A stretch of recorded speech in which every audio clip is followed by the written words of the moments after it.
Los barrios más miserables de Filipinas, un archipiélago de más de 7.000 islas en el sudeste asiático, hogar de más de 110 millones de personas.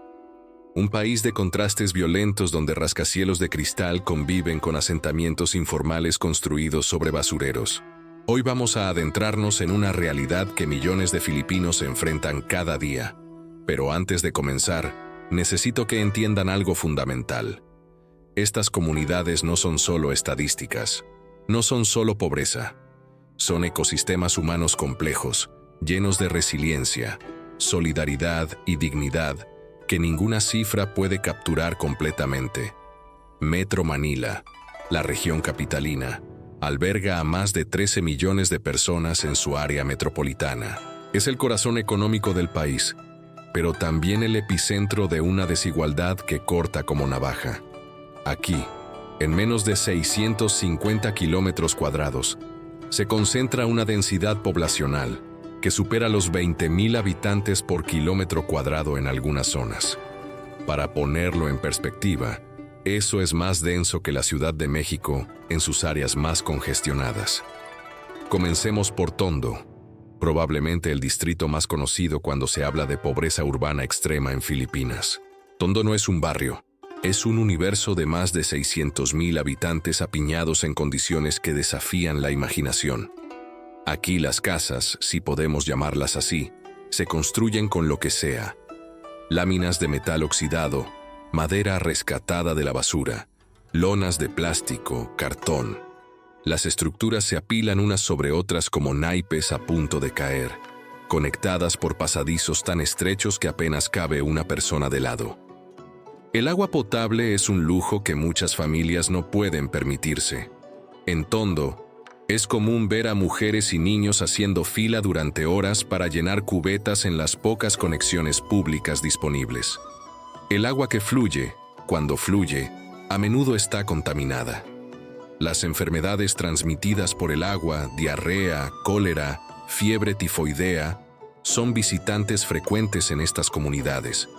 Los sistemas de drenaje son prácticamente inexistentes. Las aguas negras corren a cielo abierto por canales improvisados que se desbordan con cada lluvia, inundando las casas con una mezcla tóxica de desechos humanos, basura y lodo. Pero Tondo tiene una historia que necesitan conocer. Este distrito fue alguna vez una zona próspera durante la época colonial española. Con el tiempo, la industrialización sin planificación, la migración rural masiva y las políticas urbanas excluyentes transformaron el área en lo que vemos hoy. No es que la gente de Tondo sea floja o no quiera mejorar, como algunos prejuicios sugieren. Es que están atrapados en un sistema que les niega oportunidades básicas. Muchos trabajan 12, 14 horas diarias en empleos informales. Recicladores de basura, vendedores ambulantes, trabajadores de construcción, lavanderas. Ganan apenas lo suficiente para no morir de hambre.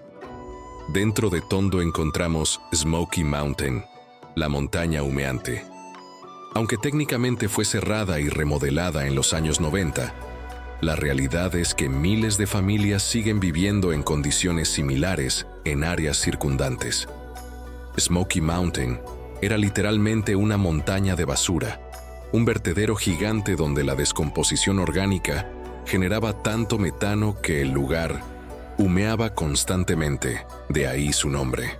Familias enteras vivían sobre la basura, escarbando entre desperdicios tóxicos para encontrar plástico, metal, vidrio, cualquier cosa que pudieran vender a los intermediarios por unos cuantos pesos. Los niños nacían y crecían respirando gases venenosos, jugando entre jeringas usadas y desechos químicos. El gobierno del presidente Ramos intentó reubicar a estas familias en los 90, construyendo viviendas sociales.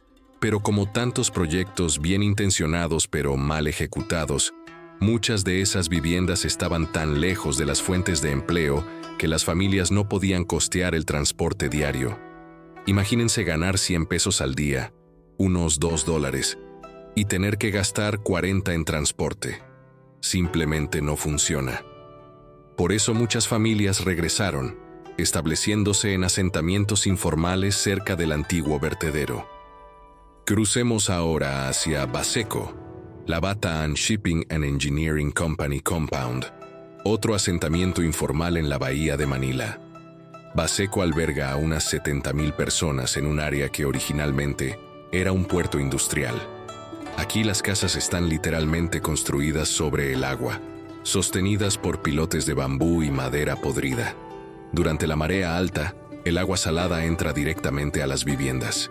Las familias duermen sobre plataformas elevadas improvisadas, siempre conscientes de que una tormenta fuerte podría llevarse todo. La economía de Baseco gira en torno al reciclaje y la pesca de subsistencia. Pero pescar en la bahía de Manila es como jugar a la ruleta rusa con tu salud. El agua está tan contaminada por desechos industriales, plásticos y aguas residuales que los pescados acumulan metales pesados y toxinas. Las familias lo saben, pero ¿qué alternativa tienen? Un pescador me dijo una vez, en tagalo que traduzco: sabemos que el pescado está malo, pero si no comemos hoy, no habrá mañana del cual preocuparnos. Los niños de Baseco tienen una de las tasas de desnutrición más altas del país. Vientres hinchados, cabello descolorido por deficiencia de proteínas, infecciones de piel constantes. Muchos nunca van a la escuela porque necesitan trabajar desde los 5 o 6 años, ayudando a sus padres a recolectar materiales reciclables o cuidando a hermanos menores mientras los padres trabajan. El ciclo de pobreza se perpetúa generación tras generación. Ahora trasladémonos a Payatas, en la ciudad de Quezon, parte del área metropolitana de Manila. Payatas es otro asentamiento construido alrededor de un vertedero masivo. En el año 2000, el mundo volteó a ver Filipinas cuando una sección del vertedero de Payatas colapsó después de días de lluvia intensa. Una avalancha de basura sepultó completamente una sección del asentamiento. Más de 200 personas murieron, muchas de ellas niños. Cuerpos fueron encontrados semanas después, preservados en la masa compacta de desperdicios. Ese desastre evidenció lo que muchos filipinos ya sabían, que miles de compatriotas vivían en condiciones tan precarias que una montaña de basura literalmente podía caerles encima y matarlos. Pero incluso después de esa tragedia, las familias regresaron. ¿Por qué? Porque no tenían otro lugar a donde ir. El vertedero era su fuente de ingresos. Los llamados scavengers, o recolectores de basura de Payatas, tienen un sistema complejo y organizado. Hay territorios, jerarquías, hasta hay compradores especializados que ofrecen mejores precios por ciertos materiales. Una familia promedio en Payatas puede ganar entre 150 y 300 pesos diarios recolectando basura. Eso es entre 3 y 6 dólares. Con eso tienen que alimentar a 4, 5, a veces 8 miembros de la familia, pagar por agua, electricidad robada o informal, medicinas cuando alguien se enferma. El ahorro es un concepto abstracto cuando cada peso está comprometido antes de ganarlo. Las condiciones de salud en Payatas son catastróficas. Las tasas de tuberculosis son alarmantes. La exposición constante a desechos tóxicos causa problemas respiratorios crónicos, enfermedades de la piel, cáncer. Las mujeres embarazadas que trabajan en los vertederos tienen tasas más altas de abortos espontáneos y bebés con bajo peso al nacer. Los niños sufren de parásitos intestinales casi universalmente. Un estudio encontró que más del 80% de los niños menores de 5 años en Payatas tenían algún grado de desnutrición. Pero aquí necesito hacer una pausa importante. Sería fácil, y francamente irresponsable, presentar estas comunidades solo como lugares de miseria y desesperación. Eso sería poverty porn, explotación del sufrimiento ajeno para generar clics o sentimientos de superioridad. La realidad es que en lugares como Tondo, Baseco y Payatas, también existe una vida comunitaria vibrante.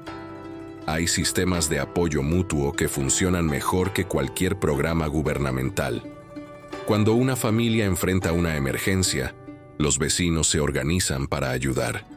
Hay celebraciones, fiestas religiosas, cumpleaños donde con muy poco se crea alegría genuina. Las madres de estas comunidades son algunas de las personas más resourceful, más ingeniosas que encontrarás en cualquier lugar del mundo.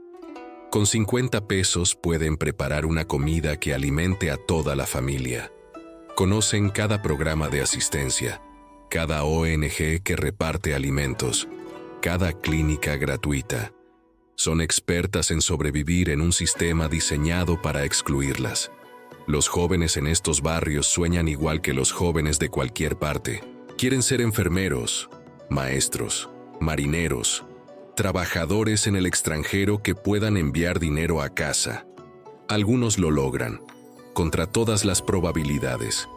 Hay historias inspiradoras de personas que crecieron en estos asentamientos y lograron educarse, conseguir trabajos decentes, sacar a sus familias de la pobreza. Pero por cada historia de éxito, hay cientos de sueños frustrados por circunstancias fuera de control.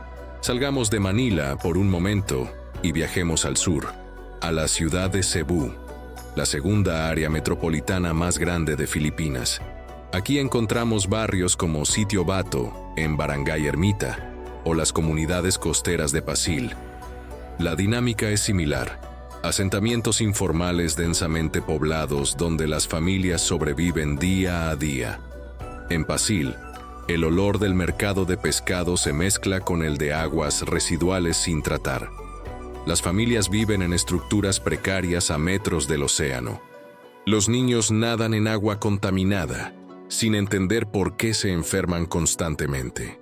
Muchas de estas familias migraron de islas rurales, expulsadas por la falta de oportunidades, conflictos agrarios o desastres naturales cada vez más frecuentes e intensos debido al cambio climático. Filipinas es uno de los países más vulnerables del mundo al cambio climático.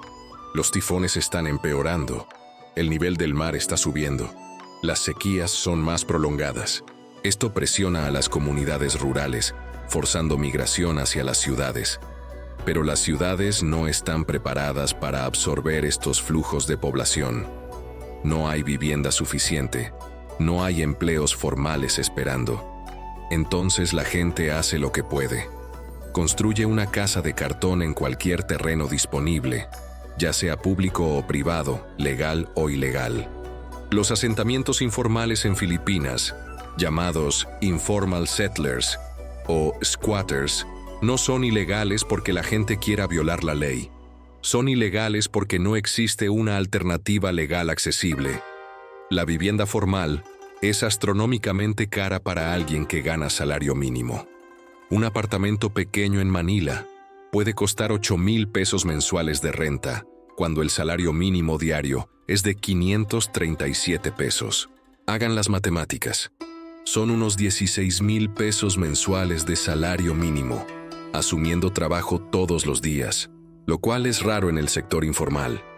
Después de comida, transporte y gastos básicos, pagar renta formal es simplemente imposible. El gobierno ha intentado, con resultados mixtos, abordar este problema. Programas de vivienda social existen, pero son insuficientes y a menudo están plagados de corrupción. Los procesos de reubicación suelen ser traumáticos. Familias son desalojadas con poca anticipación, a veces violentamente. Sus casas demolidas por bulldozers mientras lloran viendo sus pocas pertenencias destruidas. Las viviendas de reubicación frecuentemente están en la periferia lejana, en provincias vecinas, lejos de todo lo que las familias conocen, lejos de sus redes de apoyo y fuentes de ingreso. Otro factor crítico es la falta de documentación legal. Muchas personas en estos asentamientos no tienen certificados de nacimiento, identificaciones oficiales, registros de matrimonio. Sin estos documentos, no pueden acceder a servicios gubernamentales, no pueden abrir cuentas bancarias, no pueden conseguir empleos formales. Sus hijos no pueden inscribirse en escuelas. Existen en un limbo legal, invisibles para el Estado excepto cuando el Estado quiere desalojarlos. La educación, que debería ser el gran ecualizador, muchas veces perpetúa la desigualdad. Aunque la educación pública es técnicamente gratuita en Filipinas, hay costos ocultos: uniformes, útiles escolares, proyectos, contribuciones para mantenimiento de la escuela. Para una familia que lucha por comer, estos gastos pueden ser prohibitivos. Además, las escuelas en estos barrios están masivamente sobrepobladas, con salones de 60, 70 estudiantes por maestro. Los recursos son mínimos. Los edificios están deteriorados. Los niños estudian en turnos, algunos en la mañana, otros en la tarde, para maximizar el uso limitado del espacio. Los maestros en estas escuelas son verdaderos héroes, trabajando en condiciones difíciles por salarios bajos, muchas veces comprando materiales con su propio dinero. Pero el sistema está diseñado para el fracaso. Los niños llegan a clase con hambre, distraídos por problemas en casa, sin espacio tranquilo para hacer tareas en casas de un solo cuarto compartido por 8 personas. La tasa de deserción escolar es alta. Muchos abandonan en primaria o secundaria para trabajar y contribuir al ingreso familiar. La violencia es otra realidad en estos barrios. La guerra contra las drogas del presidente Duterte, que comenzó en 2016, tuvo un impacto devastador en comunidades pobres. Miles de personas fueron ejecutadas extrajudicialmente, muchas en asentamientos informales. La justificación era eliminar el narcotráfico, pero la realidad es que muchas víctimas eran consumidores pequeños o personas sin ninguna conexión con drogas. Simplemente estaban en el lugar equivocado. Las familias viven con miedo constante, no solo de criminales, sino también de la policía. El crimen organizado prospera en la pobreza. Pandillas controlan territorios, extorsionan a pequeños negocios, reclutan niños. El comercio de drogas, especialmente metanfetaminas o shabú, ofrece dinero rápido a jóvenes sin oportunidades. Es una trampa mortal. Te metes porque necesitas dinero, pero una vez dentro es casi imposible salir. Terminas muerto, en prisión, o perpetuando el ciclo vendiendo a tus propios vecinos. Las mujeres y niñas en estos barrios enfrentan vulnerabilidades particulares. Tasas de violencia doméstica son altas, exacerbadas por estrés económico, alcoholismo, espacios de vivienda reducidos sin privacidad. El abuso sexual de menores es un problema serio que muchas veces queda sin reportar por vergüenza, miedo o falta de confianza en las autoridades. Algunas niñas son explotadas sexualmente, vendidas por familias desesperadas o engañadas con promesas de trabajo legítimo. El trabajo infantil es rampante. Niños vendiendo dulces en los semáforos hasta altas horas de la noche, cargando objetos pesados en mercados, trabajando en talleres clandestinos. Están expuestos a peligros, explotación, perdiendo su infancia y educación. Organizaciones internacionales estiman que millones de niños filipinos están involucrados en las peores formas de trabajo infantil. La salud mental es un tema del que casi no se habla. La depresión, la ansiedad, el trauma son comunes pero raramente diagnosticados o tratados. El estigma alrededor de la salud mental es fuerte. Además, ¿cómo priorizas salud mental cuando estás luchando por sobrevivir físicamente? Los servicios de salud mental son prácticamente inexistentes en estas comunidades. La gente lidia con traumas y estrés crónico como puede. A menudo recurren al alcohol, a la religión o simplemente entumecen sus emociones para seguir funcionando. Hablemos de la religión, porque es imposible entender Filipinas sin entender el rol del catolicismo. Filipinas es el país más católico de Asia, herencia de más de 300 años de colonización española. La fe es profundamente arraigada, especialmente en comunidades pobres. Las iglesias ofrecen no solo consuelo espiritual, sino también asistencia material, programas de alimentación, clínicas, escuelas. Para muchos, la fe es lo que les da esperanza cuando todo lo demás parece perdido. Pero la religión también puede ser problemática. La enseñanza católica contra la contracepción Contribuye a familias numerosas que los padres no pueden sostener económicamente.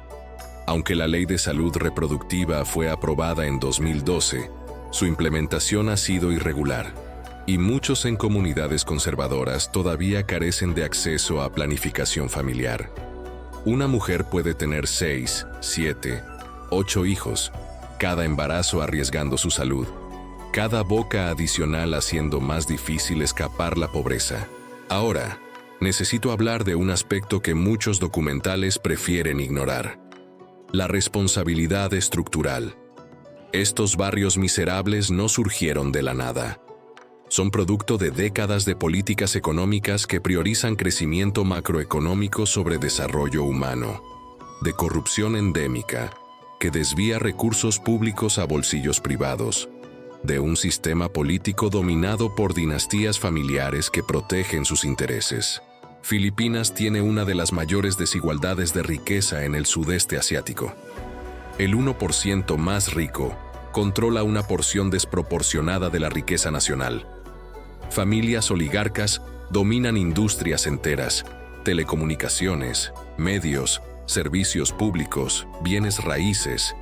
Estas mismas familias muchas veces controlan posiciones políticas, pasándolas como herencias de padres a hijos. El sistema está diseñado para beneficiar a quienes ya están arriba. La reforma agraria, prometida por décadas, nunca se implementó efectivamente. La mayoría de las tierras agrícolas siguen concentradas en pocas manos. Los campesinos sin tierra no tienen opción más que migrar a ciudades buscando oportunidades. Esto alimenta el crecimiento de asentamientos informales. Es un círculo vicioso. La concentración de riqueza rural empuja migración urbana. Las ciudades no pueden absorber la población. Se forman barrios precarios. La falta de servicios perpetúa la pobreza. La corrupción roba a los pobres de lo poco que el Estado debería proveerles. Fondos destinados a vivienda social desaparecen. Proyectos de infraestructura se inflan para permitir sobornos. Medicinas en clínicas públicas son revendidas en el mercado negro. Un estudio estimó que entre 20 y 40% del presupuesto gubernamental filipino se pierde por corrupción. Imaginen cuántas casas dignas, escuelas, hospitales, sistemas de agua potable se podrían construir con ese dinero. La colonización histórica también dejó cicatrices profundas. 330 años bajo España, 48 años bajo Estados Unidos. Estos periodos crearon estructuras de poder desigual, extractivismo económico, mentalidad colonial que todavía persiste. La economía filipina se desarrolló para servir intereses extranjeros, extrayendo recursos y trabajo barato. Incluso después de la independencia en 1946, las relaciones económicas neocoloniales continuaron. Entonces, ¿hay esperanza? ¿O estas comunidades están condenadas a perpetua miseria? La respuesta es complicada.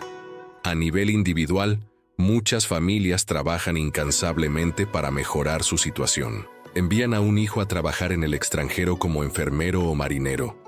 Esas remesas levantan a toda la familia. Otros empiezan pequeños negocios, tiendan en sus casas, servicios de lavandería, reparaciones. Hay organizaciones comunitarias, ONGs locales e internacionales, haciendo trabajo importante en educación, salud, empoderamiento. Pero soluciones individuales no pueden resolver un problema estructural. Se necesita voluntad política genuina. Se necesita reforma agraria real, inversión masiva en vivienda social bien ubicada, sistemas de salud y educación de calidad accesibles para todos, lucha seria contra la corrupción, políticas laborales que garanticen salarios dignos y protección para trabajadores. Se necesita un cambio fundamental en cómo la sociedad filipina valora a sus ciudadanos más vulnerables. Mientras los pobres sean vistos como problemas a esconder o desalojar, en vez de personas con derechos y dignidad, nada cambiará profundamente. Los asentamientos informales son síntomas de fallas sistémicas más profundas en cómo se organiza la economía y la sociedad. Mientras tanto, Millones de filipinos continúan viviendo en condiciones que ningún ser humano debería soportar. Se levantan cada día enfrentando adversidades que romperían a muchos de nosotros. Encuentran maneras de reír, de amar, de celebrar pequeñas victorias en medio de circunstancias aplastantes. Su resiliencia no es romántica, es supervivencia. Y su supervivencia no debería excusar la injusticia estructural que los coloca en esa posición. Estos barrios no deberían existir, no en un país con los recursos y el potencial de Filipinas, no en nuestro mundo contemporáneo. El hecho de que existan es una acusación contra todos nosotros.